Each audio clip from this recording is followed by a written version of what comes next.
Hey guys, isang magandang hapon ngayon. It's a Friday and ilalakad namin si Sol doon lang sa labas. Ayan, kasi nainip si Adam at inisip ko rin na maganda nga ilabas muna si Sol para masubukan natin siya sa labas, mawala yung takot niya. Ayan, si Logan hindi ko muna ilalabas ngayon. Etong si Sol, ayan, may sugat siya. Oh. Natuyo na naman yung sugat niya from kagabi. Kinagat siya ni Logan kagabi. Tapos yung binigay kong SDN kagabi, hindi pa niya naubos. So, medyo binigyan ko siya ng 400 grams kagabi. Busog pa siya. Tapos binigyan ko siya ulit. Tapos tinitingnan ko kung hanggang ganong karami ang kakainin niya. Wala pang 400 grams ang nakonsumo niya. Simula kagabi ng mga alas 11 hanggang ngayon ng mga... Anong oras na ngayon, Adam? Ano na? Oo, magpo 4 o'clock ng hapon. Ned, kunin ko na scooter ko. Sige, kunin mo yung scooter mo. Tingnan natin kung ano. Labas natin si Sol.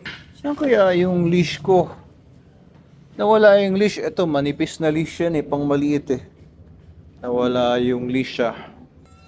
Ate Marina, napansin mo yung tali ng aso sa labas? Yung leash? Nasaan? Saan? Oo. Diyan ko pala nalagay kagabi. Come on, Sol. Come on. Halika na. Oy, binuksan ko na yung pinto, oh. Ay, nako. Nagpapa-baby, oh. Ano ba naman itong asong to? Aso ka ba o baby?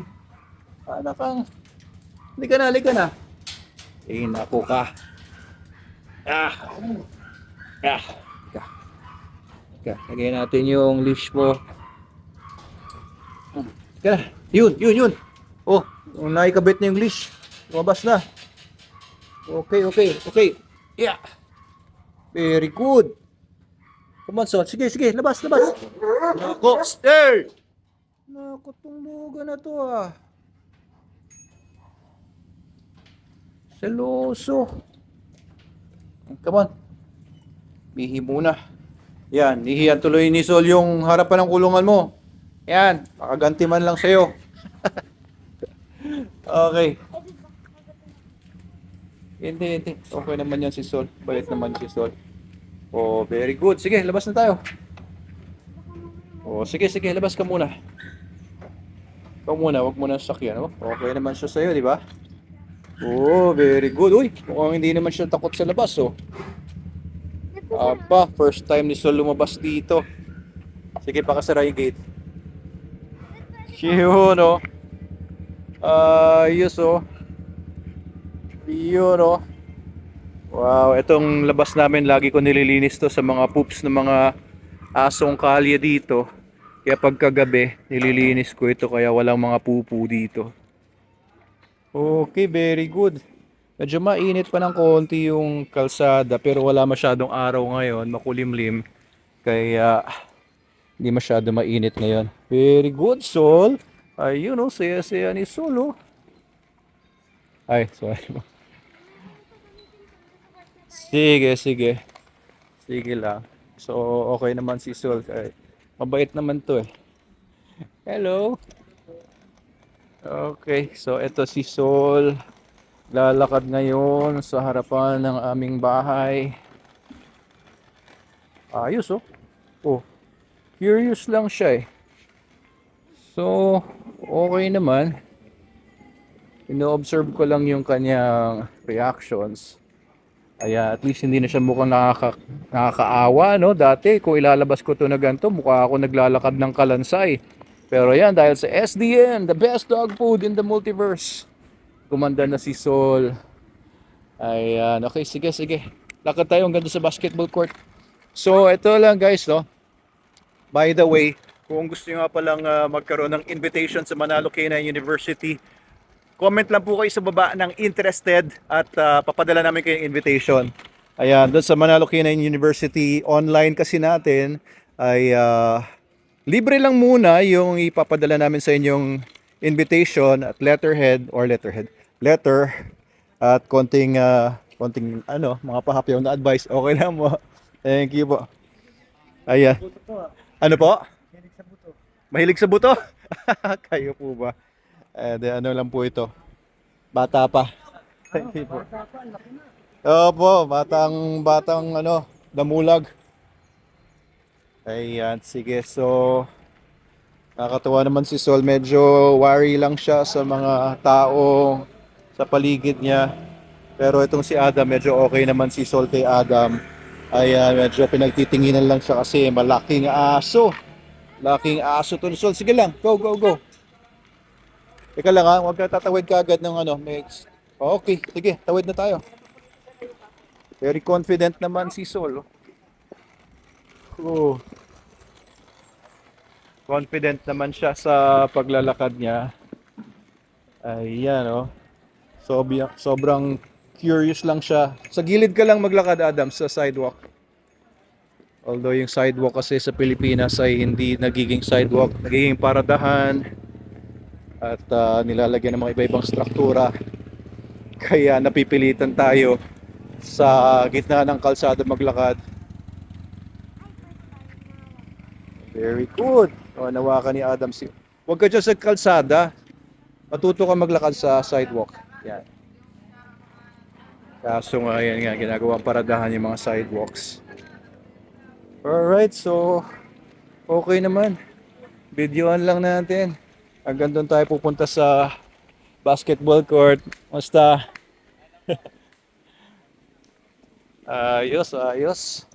Habang nandito tayo sa labas, no? Laki pala ni Sol, no? Ang laki mo pala, Sol. Sol, ang laki mo palang damulag. Pag nasa labas, mas pansin yung laki mo eh. Pag nasa bahay, hindi masyadong pansin yung laki niya. Oh. Hindi mahulog yan. Talino naman yan. Di ba, no, Sol? Kuha mo nga kami. Ha? Sige, kuha mo kami. Sige, ako maghawak nito. Okay. Doon ka sa harapan namin. Kuha mo kami habang... Picture? Hindi. Video yan, naka-on yan. Sige, tara. Rolling yan. Tara. Teka, may kalsat, may kotse. Yan, diyan ka lang. Teka, alanganin, doon na nga lang. Ako na ang kuha. Sige. Mauna ka na, Adam. So, okay naman. Ngayon lang nakasama ni Adam si Sol na naglalakad. And mukhang hindi naman siya aggressive sa bata. And nabanggit nga sa akin yung previous owner, hindi naman daw aggressive sa bata itong si Sol. Kaya kampante naman ako. Let's go! Go, Sol! May laman-laman na yung puwet ni Sol. Hindi nakakaawang tignan from the back. Dati nung dumating siya 1 month ago, ay buto-buto yung puwet niya eh. Oo. Pero ngayon, ayan na. Medyo may pagka-plump na. May pagka, lamanaceous na. Saan ka pupunta, Adam? Dito tayo, di ba? Come on, Sol. So maganda naman dito sa super dog leash natin and super dog collar ay mahaba siya, no? Kahit mag-ikot-ikot sa akin si Sol, iikot ko lang sa ibabaw ko yung collar o yung leash. Very good, oh. Katuwa, nakakapaglakad na tayo kasama ni Sol. O, wala masyadong asong kali sa paligid. Ha? Ayan, dito tayo sa aming basketball court. Sa aming subdivision. Para ma-expose si Sol sa ibang mga tao. Very good, Sol. At least, diba, masaya siya. Hindi siya takot lumabas. Hindi kagaya ni Daphne. Anong bola ang dala mo? Yung tennis ball? Pinaka-bouncy ko. Sige. Ayan. Tara, sika dito. Kung pwede. Okay, so maganda naman ang nakikita ko kay Sol. Hindi siya kailangang hilahin, hindi naman siya nanghihila. Yun mga macho nating kapitbahay dito. Ayos, so ito yung aming dito. Basketball court. Very good si Sol, oh. SDN, guys, the best dog food in the multiverse. Yan ang nagpataba kay Sol.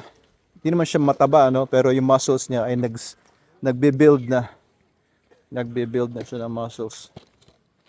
Ganda rin ang tindig ni Sol. Kapag ka alerto siya, hindi... Oh, gusto mo hawakan mo? Lakad-lakad mo lang. Sige lang.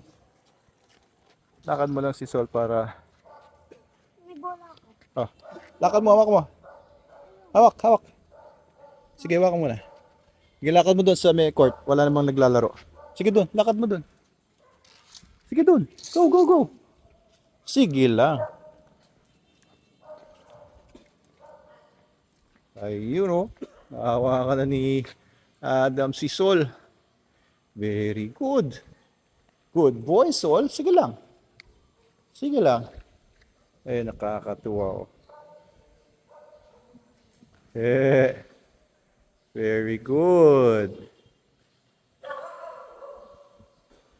Ayos, ganda maglakad ni Sol oh. Bouncy. Yung kuba niya hindi na ganong nakakaawang tignan.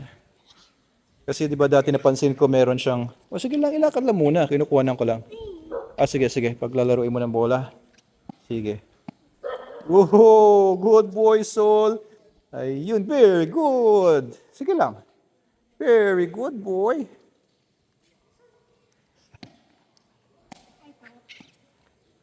Sige lang. Tatakot siya. Oh, dinidikitan talaga ako nito. Kapag nag-aalangan siya, dumidikit siya sa legs ko. Good boy, Sol. Oh, ano? Ano na yung bola mo? Hindi na pronounced yung kuba niya sa likod. Oh. Pansin niyo ba? Natatakpan na siya ng muscles. Hindi na pronounced yung kuba niya. Oh. Lalo na kapag nag-build na yan ng enough muscles para makover yung spine,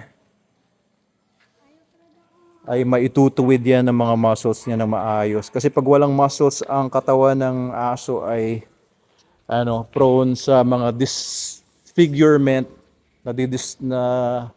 dideform yung mga buto. Malaki ba? O maliit pa? Laki ba? Maliit. Malaki. Bata pa to, lalaki pa to. Payat pa ba? Payat ba siya? Tingin nyo? Ha? Mataba na ba? Payat pa rin? Oo. Kakalaman pa to si Sol. Kasi ngayon ay 11 months old pa lang siya. Wala pang 1 year. Kaya kapag aso ay teenager pa lang, parang tao. Payat pa. Tapos kapag mama na, malaki na tiyan, tumataba na. Ayan, ganyan din to si Sol. Nasa teenager pa lang to. Alright. Sige, socialize natin ng konti to para hindi overly aggressive.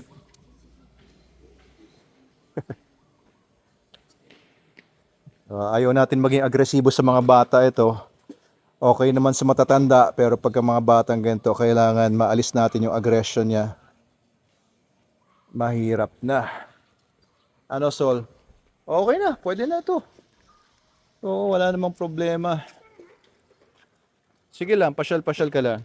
Sige, mag-spend lang kami ng konting time dito, guys. Tapos, laro-laruin ko lang muna si Sol. Yun lang muna ang video natin ngayon. Salamat po sa panonood. Please follow and share our videos. At, ayan, comment interested sa baba ulit. Kung gusto nyong mapasama sa aming newsletter, invitation for Manalo K9 University Online. Alright.